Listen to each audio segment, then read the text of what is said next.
There are wonderful jobs in farming that has been handed over to illegal aliens. Maybe you pay a little bit more for blueberries to allow children to do it as summer jobs. Which side are you on? Which side are you on? This is about immigration and child labor. We talked about how some of the there's been some attempt to spin the job report as a win for native-born workers. We talked about how that's not actually true. We talked about how the labor force participation rate among native-born workers is actually lower than it was a year ago. The unemployment rate is the highest it's been in almost 4 years. So it's really bad. Not a good job report for native-born workers either. And we also talked about how poultry plants are being fined hundreds of thousands of dollars for abusing children for child labor violations.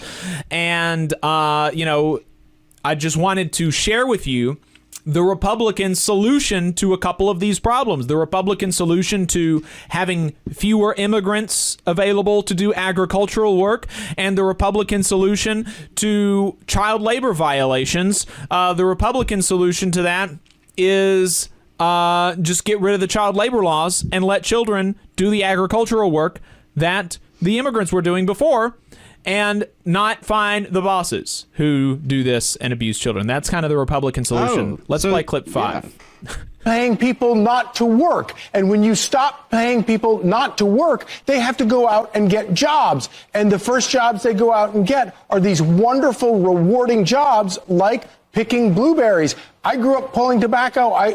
There are wonderful jobs in farming, in construction, all of this that has sort of been handed over to largely illegal aliens allowed into the country to do all this cheap labor. Maybe you pay a little bit more for blueberries to actually have Americans picking the blueberries, but that's wonderful. Also, allow children to do it as summer jobs. The idea that your government, that your precious government, doesn't allow children to work summer jobs in blueberry fields is just mind-blowing to me. Well, it's very difficult work, by the way, and it's fine. I'm totally down with everything that you're saying, but the point is, I'm not a libertarian.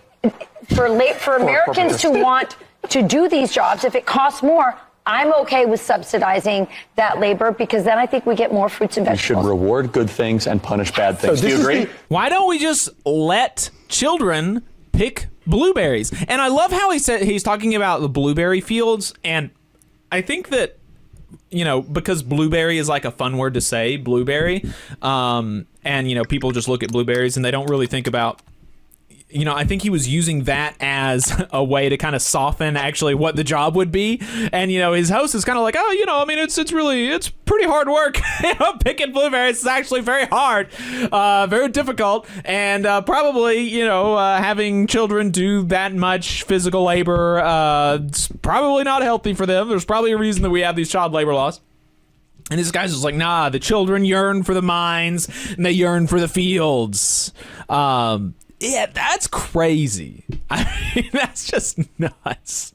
And you almost just don't even know what to say, right? Because we have, I grew up in a society where kind of the child labor laws, I feel like, or at least the people around me, were taken for granted. We just you just don't put children in coal mines and on the fields.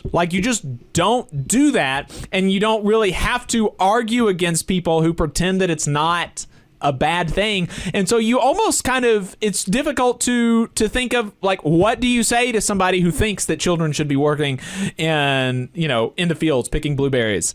Hey, 5 seconds. Just wanted to say that this is only possible because of our donors. If you want to see more of this, then consider donating yourself at tvlr.fm/donate. It's almost difficult to know what to say to them, because by that point that they are arguing for that, their worldview has been so sort of warped that it's what can you say to somebody like that? Right. Because part of me wonders, well, would you let your own children? I mean, no, obviously not.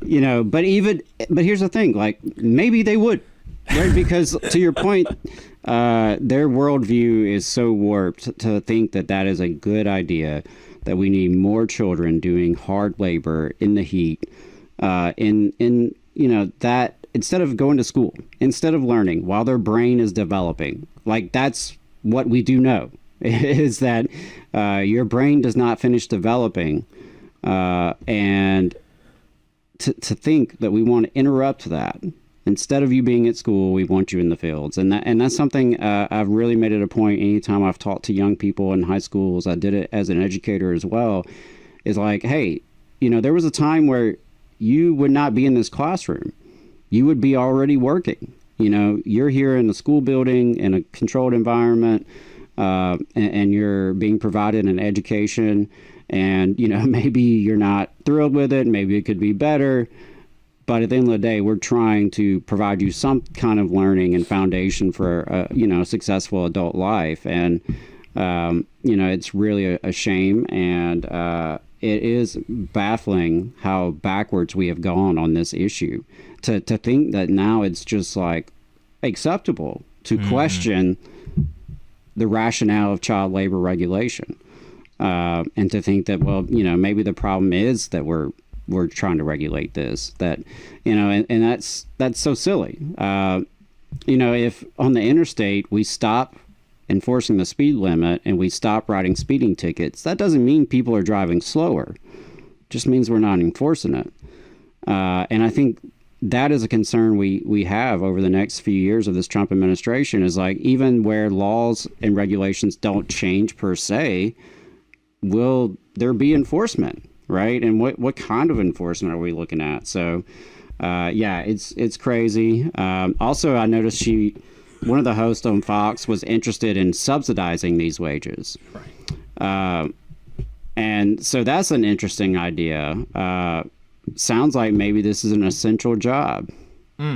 Maybe we need to make sure that they're paid a living wage and have real voice on the job and have real benefits on the job. One way we could do that is to make sure they have collective bargaining rights. Many agricultural workers are excluded from the federal labor law. That's something a lot of people don't realize, but when we won the National Labor Relations Act back in the 30s, there were some significant carve-outs. Right. And, domestic workers, public sector workers, and agricultural workers to this day are still excluded from the NLRA. You have some states like California that has made some progress in terms of union rights and collective bargaining rights for farm workers, but a long way to go. And I think that, whether you're picking blueberries or picking tobacco or whatever your job is, you deserve a union. You deserve a voice on the job. You deserve that ability to come together with your coworkers and make your life better. So, it's wild. Just going to say my hot take is child labor, not great. Not great. Yeah, that's also my hot take.